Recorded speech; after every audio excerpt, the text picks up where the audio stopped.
malah kurang pena. Banyak bangsa-bangsa luar negeri yang ingin merebutnya. Nah, kita wajib menyadari bahwa kemerdekaan sejati itu bukan hanya sebatas bebas dari penjajahan atau perhambaan secara jasmani saja, melainkan juga secara, kalau ada jasmani mesti ada rohani. Ada kemerdekaan jasmani dan rohani. Di dalam kitab Galatia 5 ayat yang pertama itu ada tertulis, ya. Galatia 5 ayat 1 bunyinya, supaya kita sungguh-sungguh merdeka. Kristus telah memerdekakan kita, karena itu berdirilah teguh dan jangan mau lagi dikenakan kuk perhambaan. Kemerdekaan sejati yang meliputi kemerdekaan menyeluruh tubuh, jiwa, dan roh itu hanya dapat dilakukan dan kita menerimanya hanya melalui Sang Mesias, yaitu Yesus Kristus. Dan di ayat Galatia ini tadi jelas menyatakan bahwa kemerdekaan dan pembebasan manusia dari belenggu dosa sepenuhnya karena kasih karunia. Kasih karunia melalui pengorbanan di atas kayu salib. Kita mendapatkan kemerdekaan, pembebasan, keselamatan itu kita tidak dituntut untuk membeli. Kita tidak dituntut untuk mengeluarkan tenaga. Tetapi itu kasih karunia. Bukan karena kebaikan kita, bukan karena kekuatan kita. Di luar orang Nasrani, mereka mendapatkan keselamatan itu karena harus mengumpulkan yang namanya kebaikan-kebaikan. Dilumpuk nisik, melakukan kebaikan-kebaikan, kalau sudah banyak diukur, ditimbang oleh kebaikannya atau dosanya. Jadi kesimpulannya mereka melakukan kebaikan untuk mendapatkan keselamatan. Kita garis bawahi di sini. Kita melakukan kebaikan karena sudah disediakan keselamatan. Kalau kita analisa, kita teliti, kita renungkan, sungguh enak tenang kita percaya dalam Yesus itu. Kita melakukan kebaikan-kebaikan karena memang kita sudah diberi keselamatan. Bukan untuk mencari, keselamatan. Di dalam Yohanes 8:36 kalau kita melihat juga di sini ditekankan, ya. Dalam Yohanes 8:36 ayat ini berbunyi demikian. Jadi apabila anak itu memerdekakan kamu pun benar-benar merdeka. Anak itu hurufnya besar. Siapa kalau bukan Sang Mesias, penebus dosa, Allah kita yang maha dahsyat, Allah kita yang maha pengasih, Allah kita yang melindungi bangsa kita, Allah kita yang senantiasa memberikan kemerdekaan pada kita. Zaman berganti zaman, selalu bangsa kita menghadapi peperangan, namun Allah kita tetap memberikan kemerdekaan kepada kita. Itu semuanya karena kasih karunia Allah yang begitu besar untuk bangsa kita, bangsa Indonesia. Kemerdekaan sejati sudah tersedia di dalam hidup kita. Dan sesungguhnya kita sudah memilikinya. Tidak berhenti sampai di situ. Kita harus memiliki tanggung jawab untuk selanjutnya. Tanggung jawab itu adalah mempertahankan kemerdekaan tersebut. Bagaimana mempertahankannya? Yaitu dengan, kita semuanya sudah tahu, saya yakin mempertahankannya bagaimana? Yaitu menjalani hidup dalam kebenaran Tuhan. Mempertahankan kemerdekaan, keselamatan yang Tuhan beri. Marilah kita menjalani hidup dalam kebenaran Tuhan. Nglakoni urip sing bener ing ngarsane Gusti. Yaitu menjalani, tentunya menjalani hidup menurut apa yang dikatakan Tuhan, seperti dalam kitab Matius yang kita itu sebenarnya sudah hafal. Dalam kitab Matius 22 ya. Mungkin kitab Matius 22 ayatnya yang ke-37. Nah, ini ayat yang harus kita ingat, ayat yang harus kita hafalkan, ayat yang harus kita ukir di dalam setiap hati, pikiran sepanjang kehidupan kita, yang berbunyi seperti itu ya. Matius 22 ayat yang ke-37, mari kita baca bersama-sama. Kasihilah Tuhan Allahmu dengan segenap hatimu dan dengan segenap jiwamu dan dengan segenap akal budimu. Kita lanjut ya, ayat yang ke-38. Itulah hukum yang terutama dan yang pertama. Berikutnya, dan hukum yang sama, yang kedua yang sama dengan itu ialah kasihilah sesamamu manusia seperti dirimu sendiri. Ditambah 40. Pada kedua hukum inilah tergantung seluruh hukum Taurat dan kitab para nabi. Nah, 4 ayat ini harus kita ukir di dalam hati kita. Ditekankan di situ ayat yang terakhir itu tadi ya. Pada kedua hukum inilah tergantung seluruh hukum Taurat dan kitab para nabi.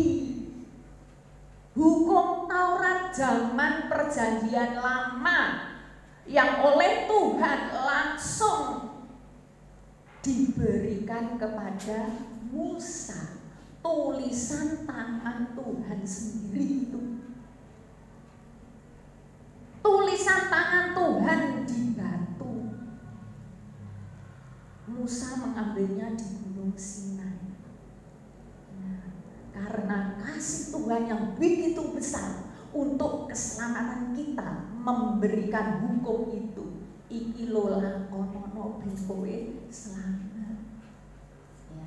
Hukum Taurat dan kitab para nabi itu mencakup, ya, tercakup keseluruhan itu di dalam ayat ini tadi. Kalau kita perhatikan, kita kalau mau melihat ya, yang pertama tadi ayat 37, kasihilah Tuhan Allahmu dengan segenap hatimu dan dengan segenap jiwamu dan dengan segenap akal budimu dan dengan segenap kekuatanmu, gitu ya. Kekuatanmu di sini ini kok ada ya. Nah, Ya, di kitab Lukas. Oh iya ya, iya banyak di sini di kitab Lukas, ada di kitab Markus juga ada ya. Iya. Nah, ayat ini, ayat 37 ini mencakup hukum Taurat Tuhan 10 kan ya jumlahnya ya. 10 hukum Taurat itu ayat hukum Taurat yang pertama sampai ke-4 ini dikatakan di ayat ini. Ya. Hukum Taurat yang kalau kita melihat di ayat mana ya? Kemarin itu saya mencatat 10 hukum. Ada di Keluaran 20. Nah, kita belajar bersama-sama ini ya. Di Keluaran 20 itu ada 10 hukum ini ya.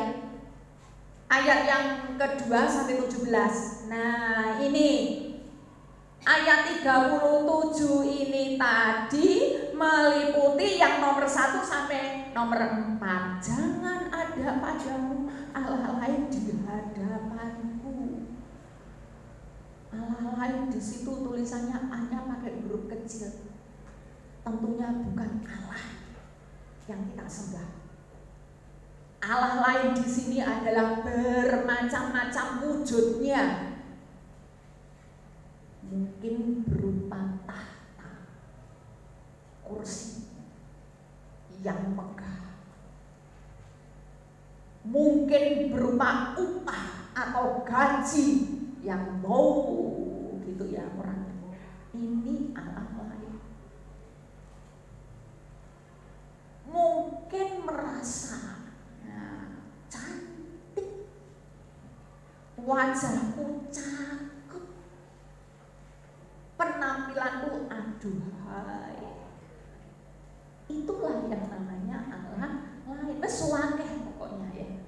Jangan ada padamu Allah lain di hadapanku. Ambisi. Ya. Yang kedua, jangan membuat bagimu patung. Itu pun juga sama, berkaitan dengan ayat ini tadi. Memangnya patung itu berupa ukir-ukiran patung terus kita sembah? Bukan hanya itu saja. Patung kita itu di dalam kehidupan kita itu banyak sekali ya.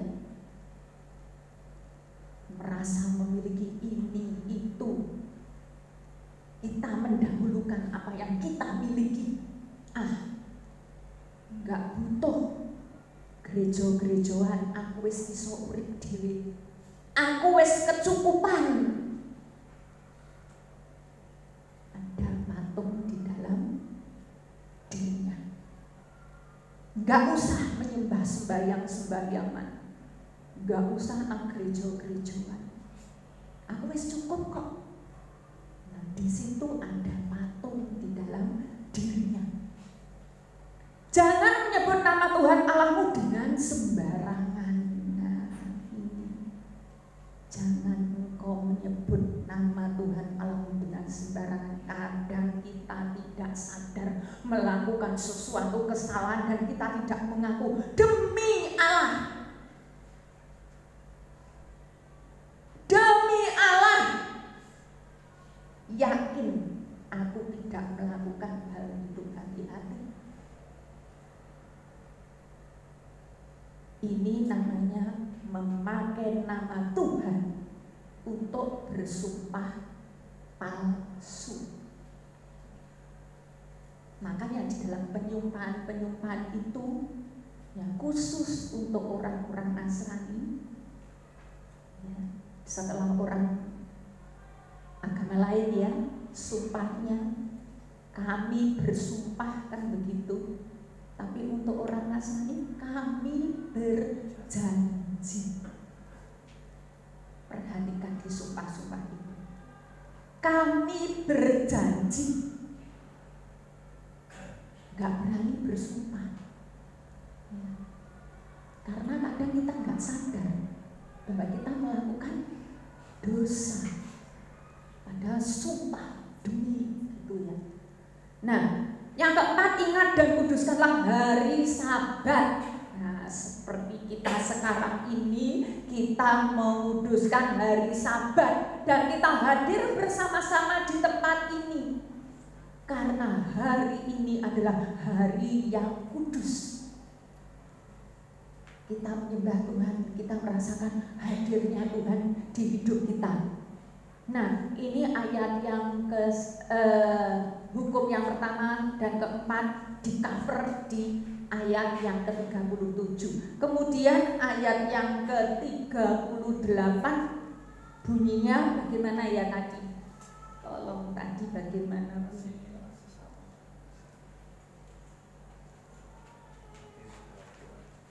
Ayat yang ke-38 itulah hukum yang terutama dan yang pertama, ya. Hukum yang terutama, paling utama, kita utamakan, kita pentingkan. Dan pertama, yang nomor satu, kita dahulukan. Berikutnya, ayat yang ke-39, dan hukum yang kedua yang sama. Hukum kedua yang sama dengan itu. Jadi tidak ada perbedaan sama ini. Ialah kasihilah sesama manusia seperti dirimu sendiri. Jadi kedudukannya sama. Tuhan mengatakan bahwa hukum ini jangan dipandang hukum yang nomor berikutnya, tetapi sama. Ya.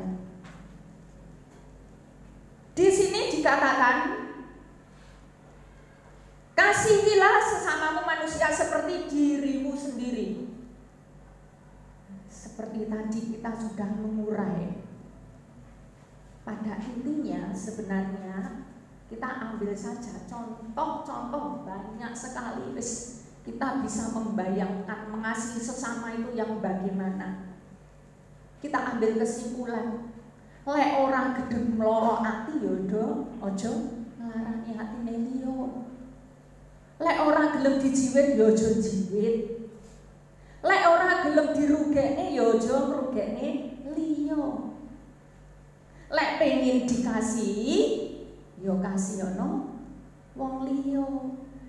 Lek sampean iku nglakoni dosa ngrugekne wong liya mengharapkan pengampunan, maka berikanlah juga pengampunan kepada yang lain. Iku nglarakne ati ping pira? Wis stop.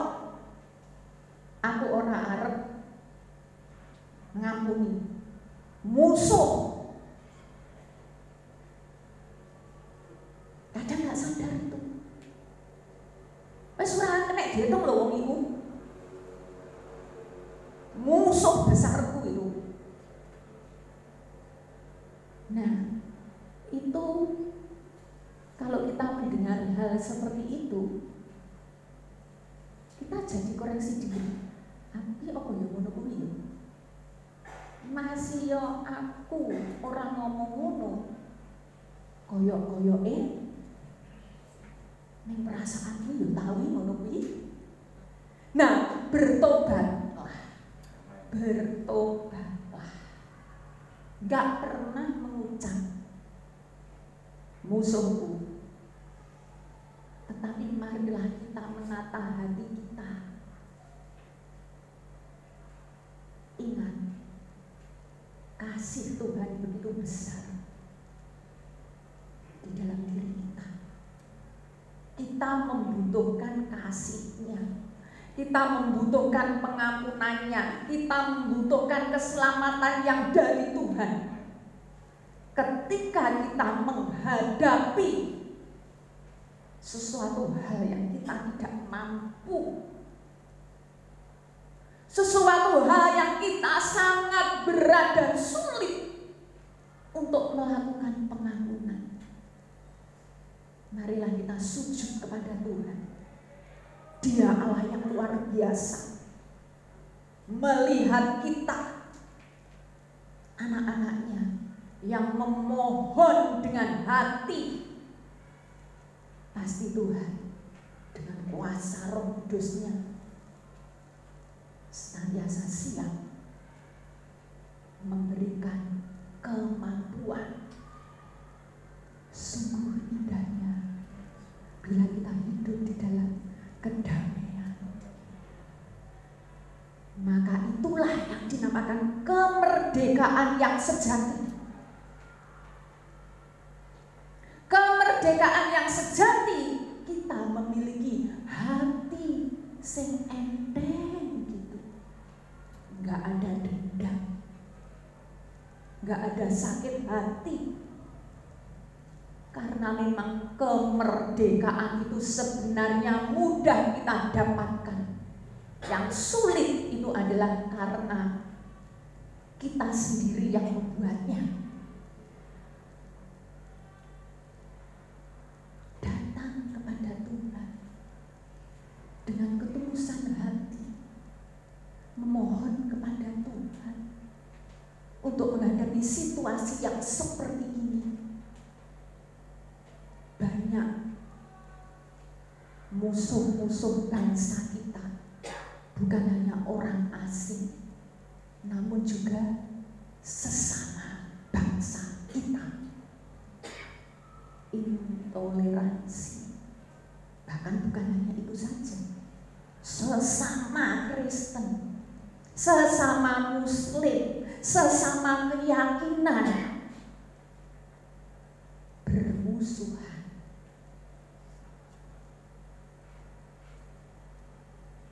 Dan dalam hal ini hanya kuasa Tuhan saja yang mampu untuk mengobati penyakit-penyakit yang model seperti ini.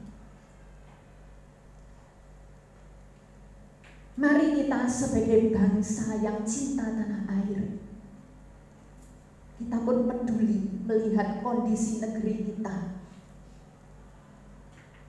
bangsa kita yang senantiasa kita melihat dalam berita-berita begitu banyaknya kita terpukau dosa-dosa yang dilakukan oleh bangsa kita ini. Saat sekarang kalau kita melihat medsos ya, orang-orang Kristen itu peristiwa-peristiwa, siapa namanya, Barada, Sambo, itu adalah kelompok-kelompok orang Kristen. Orang Kristen yang setiap hari Minggu juga beribadah, juga mengucapkan percaya pada Yesus Sang Juru Selamat yang Maha Kudus. Mereka juga mengucapkan doa-doa Bapa kami, jauhkanlah kami dari yang jahat loh. Mereka mengucapkan itu loh. Tapi apa yang terjadi? Apakah hatinya itu benar ada gema suara yang diucapkan oleh lidahnya itu? Ini yang harus kita waspadai. Marilah kita saat mengucapkan doa-doa seperti Bapa kami yang di surga, doa-doa yang lain, hati kita pun juga bersuara. Ini adalah merupakan pergumulan bagi kita. Keluarga Sambo jangan dikutuki.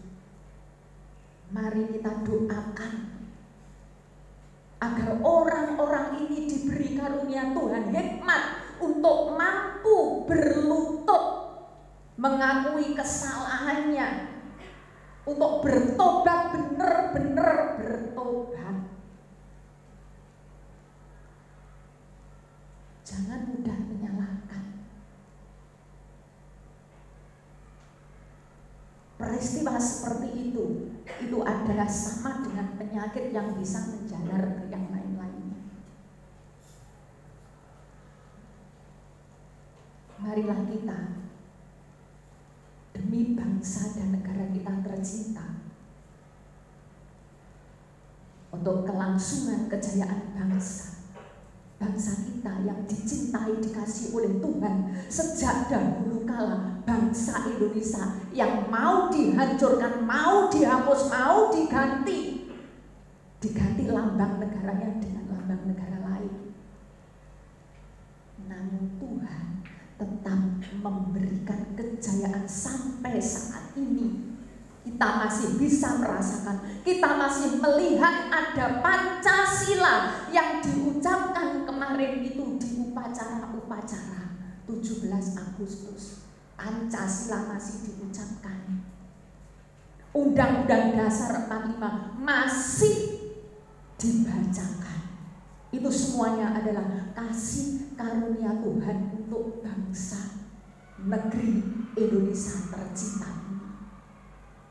Marilah kita tumbuhkan, kita sadar dengan rasa syukur kita bahwa Indonesia ada di dalam tangan Yang Maha Kuasa, tangan dari Allah yang kita sembah, di dalam Yesus Kristus.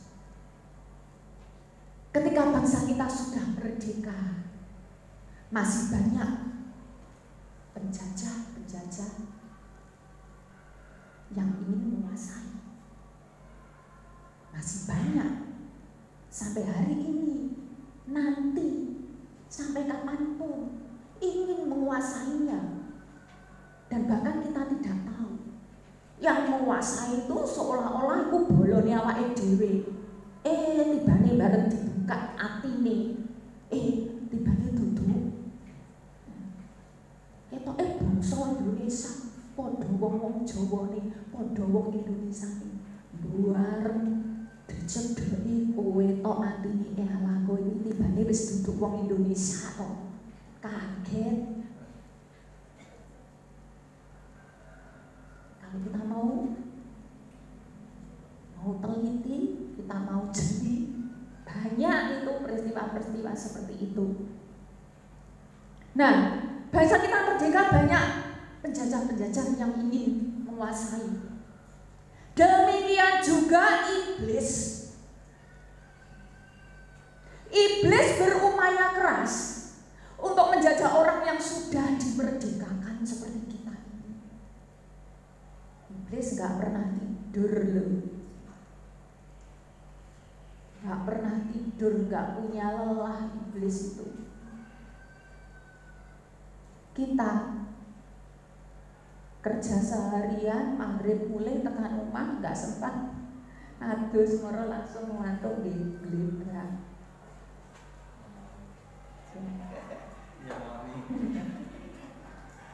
Iblis gak begitu, kerja keras, orang tahu turu iblis itu ya. Dan ternyata ini tadi ya, upaya iblis ini cukup mengejutkan itu tadi. Peristiwa-peristiwa yang begitu menakutkan dan mengerikan terjadi di negara kita. Mengaku percaya pada Yesus, tetapi hidupnya masih senang dengan dosa. Hidup masih dijajah oleh dosa. Ketika seseorang menerima keselamatan bukan berarti kita punya kemerdekaan untuk melakukan dosa. Hidup semau gue gitu, enggak. Pernah Rasul Paulus itu mengingatkan di dalam Galatia 5:13 ya. Coba Galatia 5:13.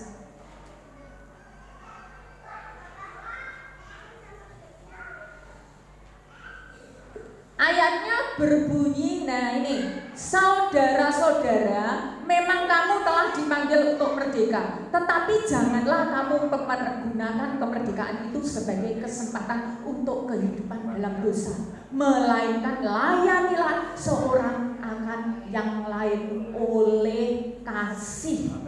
Nah, banyak orang Kristen salah memahami toh, salah memaknai kemerdekaan sejati seakan bebas, ya, seakan bebas dari dosa.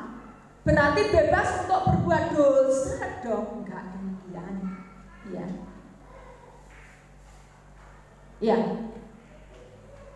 kita sebagai bangsa Indonesia hari ini masih dalam suasana peringatan kemerdekaan Indonesia.